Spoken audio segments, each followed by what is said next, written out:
Papo Solto de volta. Muito obrigado pela sua conexão, sempre uma alegria. Spotify, Deezer e no YouTube. É só jogar lá, Anderson Amaury Silva. Tem muito papo sobre o nosso mercado de eventos para a gente refletir e levar sempre as nossas atividades mais longe. A gente continua com a conversa com os celebranteiros dos casamentos às cegas, porque são três temporadas e a gente está refletindo sobre a nossa atividade, a atividade do celebrante. No último episódio, nós falamos sobre o profissionalismo, né? O que pode, o que não pode, ou o que tudo pode, ou o que tudo não pode, né? Sair da caixa, entrar na caixa. Enfim, acho que celebração de casamento tem tudo isso, mas numa perspectiva do celebrante, porque a gente entende que nós não somos autoridades consagradas, como o juiz de paz, como o padre, como o pastor, mas somos autoridades consagradas por quem nos contrata, por quem nos escolhe. E entendemos na nossa última conversa que não é só um contrato, é a mistura de um propósito, de uma missão, com um lado profissional para fazer bem feito e ter o lado bom da pizza, como o Maurício trouxe. Uma pizza boa, um bom tempero. Eu queria entrar agora no quesito do nosso futuro. Tendo em vista tudo que a gente está conseguindo conquistar, etc., dos propósitos, a atividade do mestre de cerimônia já está na classificação brasileira de ocupações, no CBO, o Ministério do Trabalho já reconhece isso. E agora muito se fala, a gente tem percebido muitas movimentações de querer levar o celebrante social para isso, né? Para que o Ministério do Trabalho reconheça essa atividade como profissão, como atividade, e que tenha no Brasil inteiro pessoas dizendo: sou celebrante social, sou celebrante, e isso é muito importante. Nath, como é que você enxerga esse processo? Nossa, é até difícil responder como que eu enxergo esse processo, porque eu acho que entra muito de novo naquilo que a gente já conversou aqui sobre o que cada um de nós quer como propósito através dessa função, que a gente no começo não tem muito essa visão de ser de fato uma profissão, mas que é uma profissão e que a gente precisa se profissionalizar sim, e por isso que eu acho que é tão importante a gente abordar esse tema, trazer essa clareza, principalmente para quem está querendo começar, né, Anderson? Porque cresceu muito. O próprio Maurício e a Lídia, que começaram, que vieram antes, né, são os pioneiros aí, sabem disso, que era algo que não se imaginava que ia tomar essa forma, né, de tantas pessoas querendo adentrar nesse universo lindo das celebrações, mas de grande responsabilidade. Então, eu acho que o nosso papel, nós como celebrantes que já estamos, a gente precisa sempre falar da importância dessas pessoas, principalmente que estão começando, da responsabilidade, do profissionalismo, e também continuar nessa luta aí pelo reconhecimento da classe, que já é uma luta que já vem de um tempo, né, Anderson? Não está sendo fácil, não, mas acho que ainda a gente não vai conseguir enxergar isso. A Lídia talvez possa nos ajudar, porque ela também é uma das responsáveis de colocar novos profissionais na área, né? Ela tem, junto com a Jamila Maia, um ótimo curso, que inclusive eu gosto muito de indicar. Eu acho que é um trabalho que a gente, os mais antigos, tem como responsabilidade, não só de formar novos profissionais coerentes, profissionais, mas também brigar por essa regulamentação, né, Lídia? Não tenho dúvidas. Sabe, eu acho, Anderson, que assim, em todas as áreas é importante que haja qualificação. Claro, você não vai num médico que fala que te fala que é médico, mas que não tem nenhum diploma para te mostrar, né? É claro que a gente está falando de um extremo. E dentro da nossa área, esse olhar qualificado para essa profissão é muito importante, porque é uma pessoa que ela tem que ter a qualificação necessária para ser a portadora, a tradutora de tudo aquilo que o casal precisa. Ela vai guardar com ela a história desse casal, com ética, como eu falei, responsabilidade e tudo mais. Então, não dá para ser simplesmente uma pessoa que saiba falar bonito, que não tenha medo de microfone, que saiba falar em público. Não é só isso. Não é a história que a gente já ouviu muitas vezes, né? Mas para falar 20 minutos. Para falar meia hora você cobra? Não, não é isso. Para falar meia hora, meu Deus, chama o tio, chama o vizinho, né? Que é o teu amigo. Não é isso que a gente faz. Então, a gente tem um grande propósito que precisa ser reconhecido como uma profissão. E eu percebo muito claramente isso. Por isso que veio essa questão do curso, de trazer isso para o mercado.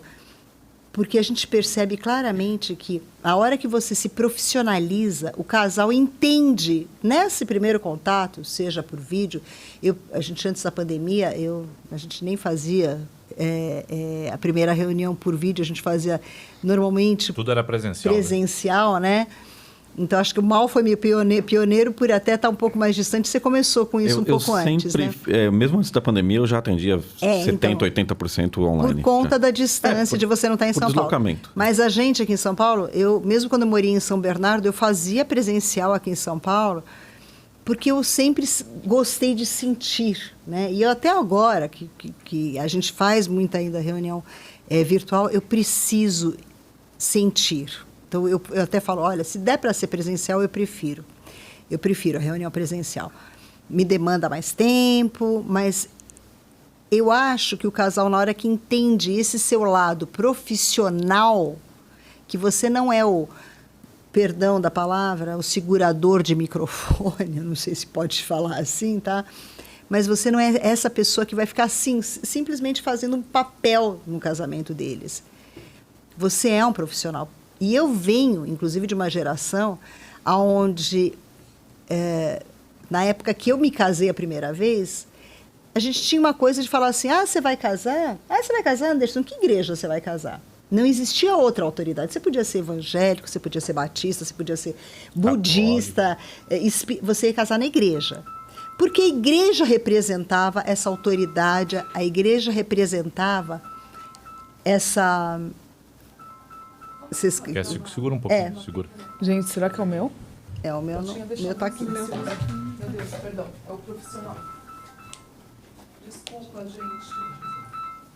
O que a gente faz? Não, segue. Segue em Continua frente. falando daqui a um minutinho. Gente, me perdoa. Eu juro. Não vai dar para perdoar. A gente vai mandar pro ar, pode deixar. A gente, peraí, que agora retoma que eu preciso falar mal da Nath. Não, tá em vocês. Me perdoa. Só continua, Por favor. Aí faz Então, um corte. mas é isso. Então, assim, peraí, que agora até eu me Você perdi. falava que não é a pessoa que segura o microfone. Isso, não é essa Porque pessoa ela que tem um segura. dom de oratória. Aliás, eu acho que dom de oratória não existe. Você aprende a falar. Para mim, isso Eu é claro. concordo, Claro, concordo muito isso. Mas tem pessoas que têm predisposição, que gostam do microfone. Você Isso. falava sobre isso. Tem facilidade para um discurso. Exatamente. Enfim. Não é isso. Não é essa pessoa. A gente tem que ter em mente que... eu estava falando muito do padre, da igreja. Quer dizer, o padre ele tinha essa autoridade e a gente ia numa... Bom, até hoje, né? Você vai numa missa, vai no... Ele fala e ele é o profissional daquela área. Ele está fazendo uma missa, um casamento, seja lá o que for. Ele é o profissional daquela área e você entende e respeita aquele profissional. Dentro da nossa área, começou a ter esse lado do profissional que fala no casamento com os juízes de paz em diligência. Que eles iam para o casamento, né, e falavam, faziam a parte do civil ali. Então, faziam com o casal. Só que as palavras que eles diziam não ele era profissional do cartório, mas não para fazer uma celebração social. E aí, quando surgiu esse nosso mercado, né? Então, poxa, que legal. Então, você consegue fazer isso, inclusive até, eventualmente, com efeito civil ou não, mas, enfim. É uma outra pegada que os casais perceberam a necessidade de ter uma pessoa ali na frente. E essa pessoa tem que ter um preparo. Ela não pode ir para lá achando que vai acontecer tudo, que vai cair do céu. Ela tem que ter um preparo. Ela tem que ser reconhecida como um profissional que tem a capacidade de pegar nesse microfone, que seja por 15 minutos, que seja por 45, e vai saber entregar o recado da maneira que foi contratado, seguindo isso. Esse preparo que a Lídia bate, Maurício, tem a ver com o preparo psicológico? O preparo pessoal da pessoa, né? Como que ela se se comporta. Tem a ver com o preparo também educacional, gramática, português. E por que não dizer do preparo do microfone, de como se posicionar, de como entender sobre sua própria potência vocal, de comunicação. É por aí? Dá para resumir em se conhecer. Você tem que se conhecer. Autoconhecimento, tá? Outro dia me perguntaram qual é o primeiro passo para ser celebrante. Eu falei assim, vai se conhecer primeiro. É um dos módulos do nosso curso, inclusive. Exatamente. Vamos fazer um merchan. Vai se conhecer primeiro, tá? Porque... Até por questões bem práticas, por exemplo, você vai ter um dia de você chegar para fazer uma celebração e, de repente, você vai ter chutado seu cachorro em casa, brigado com seu filho, com a sua esposa, com seu marido, com o seu par. Vai ter tido uma morte. Vai ter tido uma perda, tá? Você vai deixar alguma coisa para trás, porque se você é um bom profissional, você é comprometido, são escolhas, entendeu? Há pouco tempo eu deixei meu filho com muita febre, fui para uma celebração. Exatamente. Então, como você estará lá nesse lugar, tá? Entre 2020, no intervalo de um ano, eu me envolvi em 2 acidentes graves, que saí ileso dos 2. Mas um deles, inclusive, os 2 deram... Eu tive 2 perdas totais e um deles eu estava entre 2 casamentos. E aí eu cheguei para fazer o casamento escondido. E por que eu falo isso? Não é para mostrar serviço, tá? Mas eu cheguei escondido, mas a assessora viu. Falei assim, cara, o que aconteceu? O que aconteceu? Falei, olha... sofri um acidente, estava vindo para cá, né? Eu cheguei no casamento com um batedor na frente. O cara falou assim, olha, eu expliquei o que eu estava fazendo, o guarda, eu vou na tua frente, você vai me seguindo, você vai chegar. Ela viu e eu contei, olha, eu sofri um acidente. Ela falou, o que você está fazendo aqui? Aí eu virei para ela e respondi de uma forma muito simples, assim, por que eu não estaria aqui? Não, porque você bateu o seu carro e foi grave. Eu falei, foi, mas eu estou bem. Depois eu sofri. Mas a entrega foi feita. Não tem nenhum mérito nisso. Tem o quê? Tem preparo. Emocional, técnico, ter noção da sua responsabilidade. Contratual. Eu poderia não estar lá por outras razões, mas eu podia estar lá. Então, acho que esse preparo que você tem que ter, ele não é de uma coisa só. Ele não é... assim, só fazer um curso não deveria te habilitar. Tá? Você passar por um processo de autoavaliação, de autocrítica, de saber, sentir que você realmente está pronto. Depois que você pega o microfone num evento ao vivo, não tem retorno. Se você fizer uma besteira ali, ela está feita. Já era. Não basta só achar que você pode. Não quero tirar o brilho de ninguém, tirar o sonho de ninguém, que não se trata disso. Todos nós começamos do zero, não sabíamos o que fazer e fizemos, tá? Não é para você deixar de arriscar, deixar de sonhar, nada disso. Mas a hora que você sentiu que isso é algo que você pode fazer, tenha plena convicção de que você pode. Porque você pode arruinar um momento incrível de uma pessoa. E um sonho se tornar um pesadelo. E vai virar um pesadelo. Tem celebrante que já foi processado. Muitos. Certo? Porque não entenderam. Falo, não entenderam. Estavam preparados? Eu acredito que sim. Mas se estivessem 100% preparados, não passariam por isso. Não é aqui uma crítica, sabe? Assim, hoje em dia tem muita coisa. Você pergunta do futuro... Eu vejo o futuro da celebração muito diverso, tá? A gente tem que parar. Eu me incluo nessa de achar que é certo desse ou daquele jeito. É diverso. Li uma notícia ontem. 32% ou 34% das pessoas da geração Z são ou se identificam como LGBTQIAPN+. O que você vai esperar de uma celebração de casamento? Que você vai ser sempre o mesmo? Se você acha que você vai ser sempre o mesmo, parabéns, você vai atender sempre o mesmo tipo de cliente. E as relações também estão mudando. As relações estão mudando. O jeito de casar mudou nos últimos 20, 25 anos. Vai continuar mudando. Eu falei. Vai deixar de existir? Não vai. Né? Então, se você não estiver pronto, preparado e ter consciência de que você pode estar lá, o futuro vai ser cada vez mais difícil para você. Ô Gisele, a gente já falou isso nos outros episódios, mas acho que vale repetir. A novela Terra e Paixão mostrou, né, de pessoas mais tradicionais dizendo, olha, eu não consigo entender que não vai ter um líder religioso.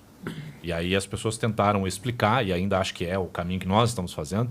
Olha, o discurso é um discurso mais leve, né, de um celebrante, né? Dizer umas palavrinhas bonitinhas. Provavelmente quem contou essa história na novela passou por isso, né? A pessoa levou o drama pessoal dela para lá, algum redator, algum roteirista. O que é uma realidade, né? Sim. Muitos casais ainda nos procuram porque alguém disse isso, porque alguém passou por isso. E ainda até pedem pra gente, olha, cuidado, a minha avó é muito católica. Cuidado, o meu tio é muito evangélico. E já aconteceu em algumas celebrações de você convidar, isso comigo já aconteceu, com outros colegas também já aconteceu, de você convidar um pastor ou alguém que é líder religioso e a pessoa falar no microfone, olha, tudo que você disse é maravilhoso, mas eu não concordo. Já aconteceu. Mas... E aí vem do trabalho de toda a conexão e investigação que a gente faz com o casal, a pesquisa. Não é simplesmente assinar o contrato, daqui a um ano a gente conversa, tchau.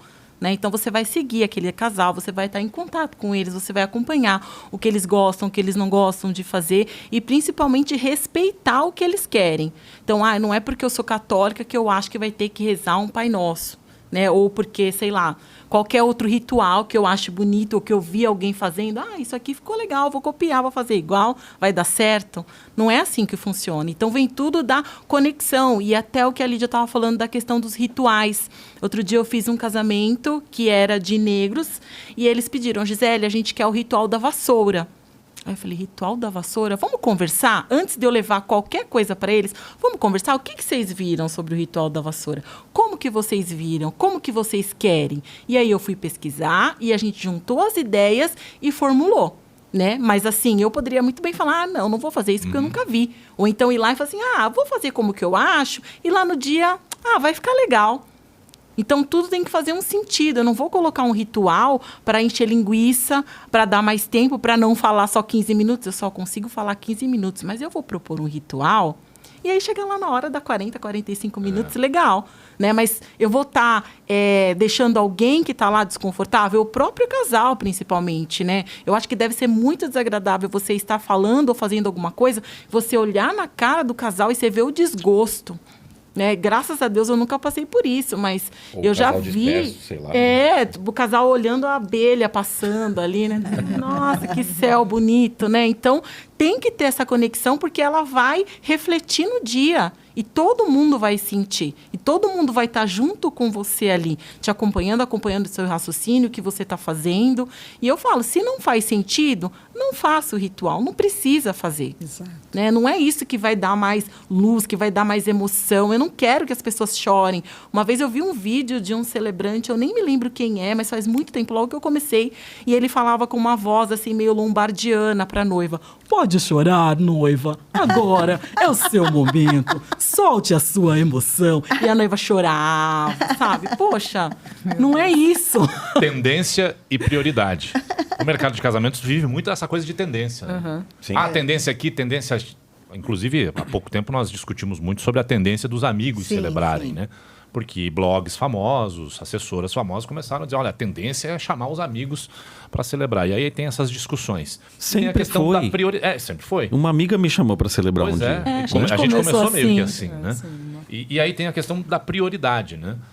Eu acho, quando se fala dessa questão da prioridade, o celebrante profissional se destaca. Com certeza. Porque assim, a gente tem uma linha tênue muito... É um pouco perigoso quando fala... Tudo bem que começamos assim com todos nós, acredito, fazendo de um amigo, mas quando a gente entende a responsabilidade dentro disso, você traz as prioridades de cada casal, você fala, opa... Pude ter colocado em risco o próprio casamento do meu amigo. Pude ter falado algo que não deveria, né? Tem que tomar um cuidado bem grande. E é muito interessante, quando o Maurício traz essa questão de futuro, dessa perspectiva, é muito, muito legal você trazer isso, dessa diversidade que nós vivemos, porque isso tá muito no âmbito de eu, Natália, como celebrante, ter que me reciclar, mas sem perder também a minha identidade, né? É possível trazer amigos? Por exemplo, já aconteceu de casais falarem, Nath, eu quero uma amiga que fale e um amigo. Só que aí, peraí, é o meu trabalho que está aqui em risco. Porque quando as pessoas lembrarem da celebração, vão lembrar da celebrante. Então, eu preciso alinhar com essas pessoas o que vai ser falado. Primeiro, para não ficar repetitivo. Eu vou contar a história e vai a amiga e conta a mesma coisa. Segundo, para não ser extenso demais e ficar uma coisa maçante. Tem que ser uma coisa agradável tanto para o casal quanto para os convidados. Então, eu acho que até nisso quando a gente fala, novamente a gente fala sobre a qualificação, sobre o preparo, né? Até nisso, quando a gente entende da importância de um celebrante, a gente hoje, mesmo sendo aquele amigo há anos atrás, eu comecei no começo, provavelmente eu sou mais jovem daqui da mesa, né? Se Gisele começou em 2017, final de 2017. Comecei em 2018, eu me considero um bebê muito honrado de estar aqui com vocês. E é um eterno aprendizado, porque quando a gente acha que sabe tudo, e aí é o ego que a gente tem que tomar sempre muito cuidado, né? Quando a gente fala da questão do microfone, vem a vida e mostra tudo diferente, que você, na verdade, não sabe nada. Eu tenho que ter humildade, Anderson, para sempre aprender, para entender que a vida é cíclica nessas mudanças de uma geração nova, de coisas novas que pedem, de entender. Quando eu fiz um curso de rituais, naquele momento, eu falei, cara, isso aqui tá um pouco diferente do que eu sou. De tentar fazer igual a Gi fez. Espera aí, o que é a tua cara? É isso aqui? Então vamos ressignificar esse aqui, né? Refazer. E tomar essa linha de ser amigo. Hoje, eu, Natália, me vendo a amiga que fez a celebração da minha amiga muitos anos atrás, viu o quanto que foi perigoso. Que eu poderia, sim, ter falado alguma coisa que até os pais dela não gostariam, sabendo de toda a história. Um exemplo, né? Não que seja. Sim. Então, eu acho que é isso. É se reciclar, é estar de olho no mercado, é estar de olho numa geração que é diferente, sim, que se posiciona, que milita, que sabe da força do amor em todas as esferas, que não querem mais uma celebração tão... A maioria não querem muito a questão da religiosidade, mas eu sempre trago para os meus noivos, como que é a família de vocês? Ai, Nath, eu não sigo nada, mas minha mãe, poxa... Vamos ter uma bênção no final, porque é importante para ela? A bênção não precisa ter teor religioso. E eu sempre deixo muito claro para os convidados que ali não está interligado a dogma. Inclusive eu, Nath, gosto muito de, no final da prece que eu faço, usar amém para quem é de amém, axé para quem é de axé, porque nós vivemos num mundo inclusivo, né? Então, assim... É ficar de olho, eu vou abrindo várias abas, Anderson, eu vou fechando. Mas é ficar de olho no mercado, é ter humildade para a gente aprender cada vez mais, mesmo estando há anos no mercado, tendo humildade para reconhecer que eu sou um bebê aqui e vocês são todos vocês são inspirações. É ter humildade para entender que esse casal também é importante, sei lá, trazer alguma coisa da fé deles, esse não quer nada, que é uma coisa super ecumênica, enfim. E se reciclar... E mostrar para quem esses blogs, é claro que eu acho que é muito marketing, né? Quando quer chamar atenção de falar. E eles têm que tomar muito cuidado também, né? Quando falam, um amigo seu pode fazer a celebração. Gente, não. Se começamos assim, pode ser que tenha, mas assim, não é tão assim, qualquer amigo e vem e faz, né? Eu acho que tem que ter um preparo, até desse amigo, do que vai ser falado. Você sabe que é interessante o que você está falando, Nath. E eu me lembro que eu fiz na pandemia, a gente acabou fazendo muito editorial, né? Porque era o que tinha para fazer. Só tinha editorial para fazer. Só tinha editorial. Mas a pergunta do editorial qual era? Se era um casal de verdade. Ah, sim. Sempre. Não. Mas o que eu ia falar era com relação à história do amigo, que é muito interessante. Eu fiz um editorial para um casal de meninos lá na fazenda em Baúva. E eles fizeram esse editorial porque a fazenda queria levantar, a noiva ansiosa estava lá, enfim. E aí me convidaram para fazer o editorial. Falei, claro, faço com o maior prazer. Mas, como sempre, era um casal que eles iam... A gente fez o editorial em fevereiro e o casamento deles seria em dezembro. Foi em dezembro. E... Quando a gente fez o editorial, eu falei, é um casal real? Ok, vou fazer. Então, eu peguei a história deles, fizemos o editorial. E claro que o editorial sai umas partezinhas, também tem edição. Mas, naquele dia, os meninos, a gente terminou a cerimônia e tal. Os meninos falaram assim, então, eu fui falar com eles, eu falei, quem vai celebrar vocês em dezembro? Pois é um amigo nosso... Assim. Já desistindo da ideia. É que eu não te conhecia ainda. Naquela semana, então eles me ligaram para dizer, não, a gente quer você no nosso casamento. E eu fiz o editorial e fiz o casamento deles. Que legal. Né, em dezembro, porque eles entenderam, vendo, né, assim, que tinha um amigo e que tinha uma pessoa que era um profissional. E aí eles falaram, não, a gente quer você, a gente é amigo até hoje. E nessas novas tendências, eu só quero dar um spoiler... Sim, fica à do vontade. meu casamento de um trisal Uau. para agosto. Que é um trisal de 3 meninos. Uau. Né? Que legal. E assim, eu estou super feliz também quando te recebi esse convite da assessoria. Primeiro me ligou perguntando se eu faria. Você faria um casamento de um trisal? Eu falei, faria com certeza. E sinto muito que o nosso país ainda não reconheça isso de forma legalizada, né? Mas sim, vamos fazer a cerimônia social deles, sim. E estamos aí em pleno Nos preparativos. entendendo como vamos fazer, porque toda a equipe, e isso está sendo interessante, é isso, não para, não reciclar. acaba, não é uma coisa que, não, só pode ser desta forma. A gente está A falando de um imaginação é trisal. o limite, né? Quebrar padrões. Não, e estamos quebrando porque assim, então o fotógrafo tem que entender em que posicionamentos que ele vai ficar, o pessoal de vídeo. Eu estou refazendo essa cerimônia porque eu vou ter um triângulo aqui na minha frente. Quem vai passar a aliança para quem vai fazer votos, como que vai ser feito, como Isso que é um vai ser o desafio beijo, como também. vai Agora ser... você pode beijar quem? Então, Meu São Deus. você desafios, entendeu? né? Você entendeu? Então, assim, tudo isso está sendo uma primeira vez para mim também. E você se permitiu, e isso é muito bacana, é onde eu falo, né, Anderson, desse preparo contínuo. Há quanto tempo você está no mercado? Isso é uma novidade, mas você se permitiu Claro. entender melhor essa reciclagem que eu falo E que é achei tão interessante, necessária. por isso que eu acho interessante. Até quando a assessora me ligou e falou, você faria? Eu falei, mas é claro que eu faria. Então, isso é muito legal também, né? Então, a gente fazer as coisas da maneira que elas se apresentam, é se reciclar o tempo todo. Maurício tocou num ponto muito legal que é o se conhecer. Isso deveria ser uma bandeira de todo celebrante. Verdade. Já falei aqui no próprio podcast em outras oportunidades que para mim ser celebrante foi tomar um remédio muito poderoso para minha própria vida. Sim. Curou muita coisa. Muita coisa. A gente aprende tanto, né? Nossa. Eu sou mestre de cerimônias desde os 18 anos de idade. A primeira celebração de casamento na Nem minha faz vida... tanto tempo assim, vai. Não, mas aconteceu na minha vida em 2007, aqui em São Paulo, a minha primeira celebração. E para mim eu fui como mestre de cerimônias, voz lombardiana, como disse a nossa querida Gisele. Será que E era de dele o verdade, casamento? e de verdade aquelas primeiras experiências não foram boas, foram apenas contratos. O Anderson sempre foi um bom Mas era a comunicador. tendência. Tudo bem, Era mas a tendência. perceba que eu poderia ter continuado da mesma forma. Isso. Em um determinado momento da minha vida, eu parei para pensar e falei assim, caramba, eu preciso me conhecer, eu não sei quem eu sou.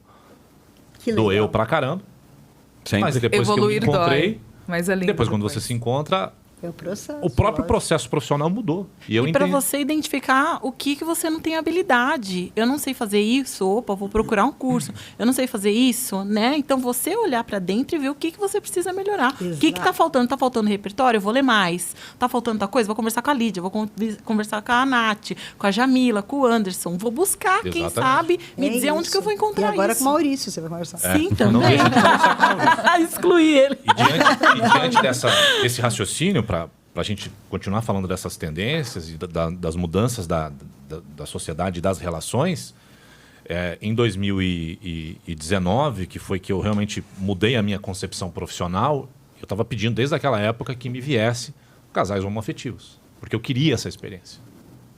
Fiquei jogando essa energia. E esse ano eu tenho 3. Que Ainda não fiz, mas eu tenho legal. 3. Eu estou me preparando muito para esse momento. Que legal. Porque, de fato, houve um processo de o Anderson se compreender, de se entender. E eliminar isso. Então, quando eu faço essa relação aqui para a gente fechar esse episódio, é falar exatamente sobre a nossa atividade. Da mesma forma que o Anderson teve que se perceber como pessoa, se perceber como profissional, a nossa classe precisa se perceber exatamente assim. O nosso mercado ele é amplo e a imaginação vai longe. É o que o Maurício está trazendo do futuro. Que futuro? Como é que a gente enxerga esse futuro? Como é que vai ser esse futuro? Tem frases padrões que precisam ser ditas do beijo, de sair ou não sair. Existe isso. É sobre essa linha de raciocínio profissional dos direitos e dos deveres para a nossa atividade de percepção única. Eu não sou igual a Nath não é igual ao Maurício e assim sucessivamente. Sim. Mas essa linha dos direitos e dos deveres é uma obrigação nossa para com esse futuro. Perfeito. Falei alguma bobagem? Não, completa. Eu só quero fazer uma um adendo aqui sobre essa questão quando você fala dos casamentos homoafetivos, porque eu amo, né? Hoje eu atendo 30%, 40% dos meus contratos. O seu telefone tem a bandeira, inclusive. Sim, eu sou um viado, né? Ela chama as amigas de viado. Eu chamo. Quem me vê ali toda séria celebrando, nem imagina a moleca que há em mim. Por favor, não é pejorativo isso, é carinho. Super. Carinho. Ô Anderson, e assim, não é diferente a maneira que você se conecta, a maneira que você vai contar escrever a história, na verdade, não muda muita coisa. Mas a gente tem que tomar um cuidado, nós celebrantes, nessa geração, sobre letramento. O que pode e o que não pode ser dito. E isso, novamente, entra na questão da qualificação. Aí tem regra. Aí tem coisa que pode, tem coisa que não pode. Exatamente. É sobre isso que eu sempre discuto. Concordo. Exatamente. Não muda. Para mim, o que muda é a energia. Energicamente, eu sinto que, como é uma luta maior para eles estarem ali, a emoção... Isso é uma conquista. E eles Isso é uma sempre querem colocar maior. isso no texto, né, Gisele? Eu faço questão que você fale sobre isso aqui. Eu não uso muito aquela frase do amor vence. Sim. Muito, muito raramente. Mas eu pego, de fato, a essência de cada casal, né? E, literalmente, assim, e falo, tá bom, vocês querem militar? Não, Nath, a gente só quer celebrar nosso amor, não precisa. Tudo certo também. Porque ali o ato em si já diz muito. Já diz muito. Mas exatamente. é isso, a gente só tem que tomar cuidado com o letramento. Vamos fechar esse episódio. No último episódio a gente vai falar mais disso. Senão eu acho que nós fico aqui até amanhã. A gente tem liberdade. Estamos encerrando esse episódio. Não deixa de colocar aí o joinha no YouTube para receber as notificações, o coraçãozinho no Spotify e siga a gente também no Deezer. É fácil. Anderson, Amaury Silva, vem junto e segue essa galera também. A gente volta na próxima semana.